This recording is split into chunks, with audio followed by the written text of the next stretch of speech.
My business name is Consumer Cooperative Group Inc., CC Group for short, and I'm Tannen Andrews, its founder and CEO, and we can be contacted at CCG.coop. Now, a little bit about the company. It is constructed as a hybrid, which one component is a cooperative that has members who have the same goals and ambitions of creating some type of product and or service for their sole benefit. And then you have the corporate side, where these members will be classified as investors and will pool their financial capital together to acquire cash flowing real estate assets in exchange for some sort of class of common stock. Let's talk about the company's traction in the market. Real estate has boomed since the enactment of the Jobs Act of 2012. The current response to Regulation CF, which is crowdfunding, and Regulation A under the Jobs Act of 2012 has spawned the creation of several companies seeking an opportunity to market to a newly created market of investors by this new piece of legislation. To understand this momentum, we have to examine old legislation which prevented investment opportunities for some class of people. Let's talk about the market opportunity. The capital markets have been opened up to small businesses and startups with less restrictive paperwork. Capital access from the public markets for a fraction of the cost, and the ability to market directly to a new class of investors on a larger scale with a lower investment requirement, completely different from the traditional requirements. The problem. What are we trying to solve here? It's the division, the disconnect, the net worth requirements for public investment participation, the lack of financial awareness and high investment thresholds in the market that prohibits and restricts non-accredited investors to participate in early development rounds of funding for startups at a lower and an affordable investment rate, specifically in the real estate market. Let's talk about a solution here. The creation of a membership cooperative and an equity-only real estate investment pooling portal that specifically addresses the needs of this newly created niche market but allows everyone of all investor classification under legislation to participate.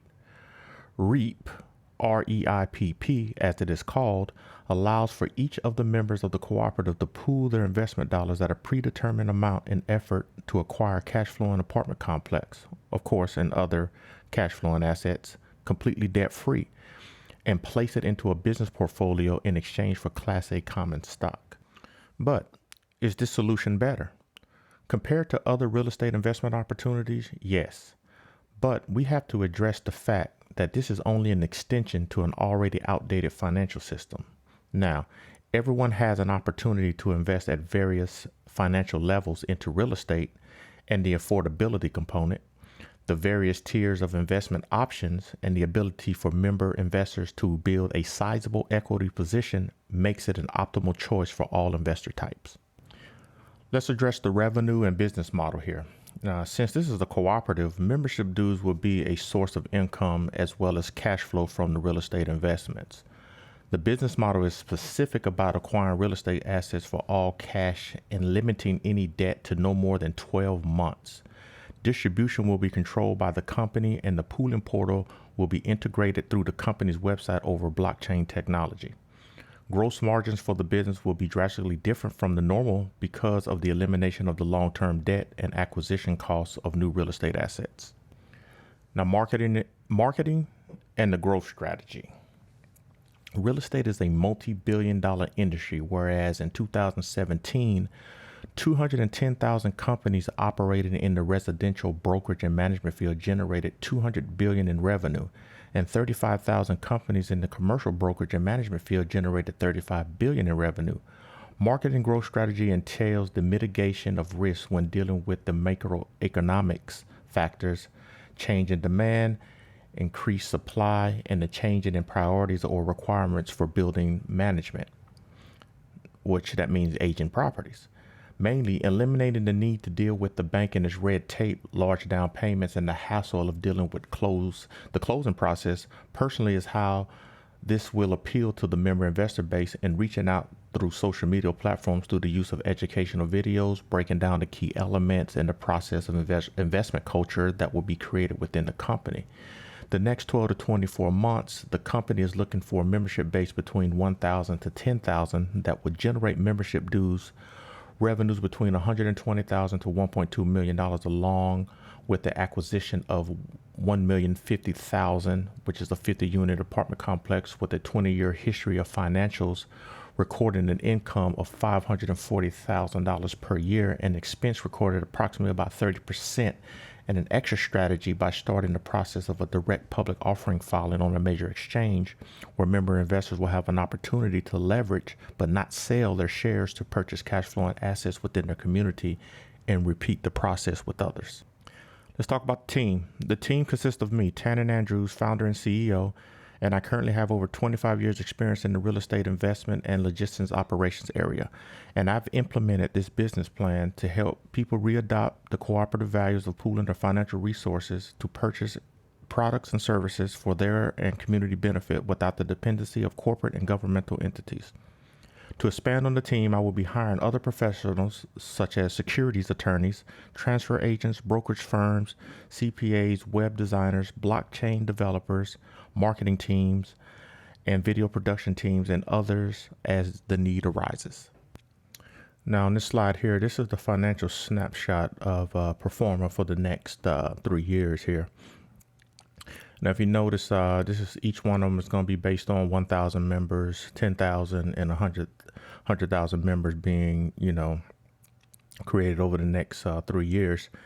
And you notice the membership dues are $120 there. And you notice the membership dues are $120,000 the first year. And then it increases to 10,000 members in the second year, which the membership dues goes up to 1.2 million. And the third year, you have it up to 100,000 members. Then we're bringing in about $12 million in membership dues. Now, notice in the first year, there's no real estate income because we haven't purchased any real estate at that time. But we do have some traction there because we have the membership dues coming in, so that helps us prepare for the second year projections here.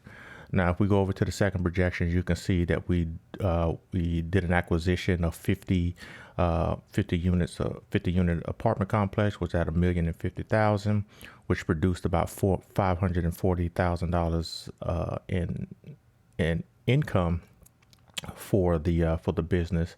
And then we have Regulation A prep fees there, and then the expenses are combined with the with the expenses with the real estate and other expenses as well. And then we have a net income loss there of net income there of $329,000 there.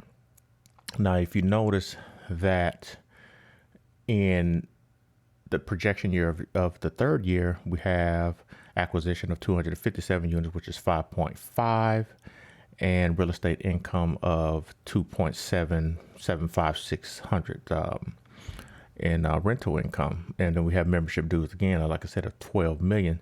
So as those membership dues, as we get more members, the membership dues they increase, and then also that gives us the ability to have more investors to invest in to purchase more real estate assets that increases our revenue there.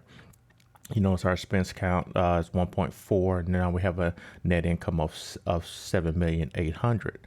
Now you notice when we do acquisitions in the previous year, there's no debt. So even though it's on the Performa as an asset, as a debt, that debt doesn't cross over because it's a one-time debt. Doesn't cross over into the third year.